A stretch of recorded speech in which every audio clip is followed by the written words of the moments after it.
প্রকৃতির চোখ জোড়ানো ঐশ্বর্য আর জীবনধারার বর্ণিল বৈচিত্র্য দুটোই যদি এক জায়গায় মিলে সেই জায়গায় ঘুরতে যাওয়ার লোকটা কি সামলানো যায়?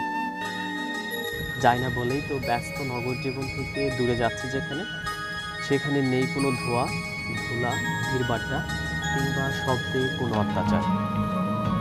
কি আছে? চলুন দেখতে দেখতে যাব, যেতে যেতে দেখব।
আমি এখন বর্তমানে জামালপুর জেলা শহর থেকে প্রায় 11 কিলোমিটার দক্ষিণ পশ্চিমে, মেলান্দু উপজেলা সদর থেকে প্রায় 19 কিলোমিটার পূর্ব দক্ষিণে জামালপুর জেলার অন্তর্গত মেলান্দু উপজেলার আওতাধীন ব্রহ্মপুত্র নদের শাখা ঝিনাই নদী বিধৌত সম্পূর্ণ চরবৃষ্টিতে 15টি গ্রাম নিয়ে যে গড়ে উঠেছে 10 নং ঝাউগড় ইউনিয়ন।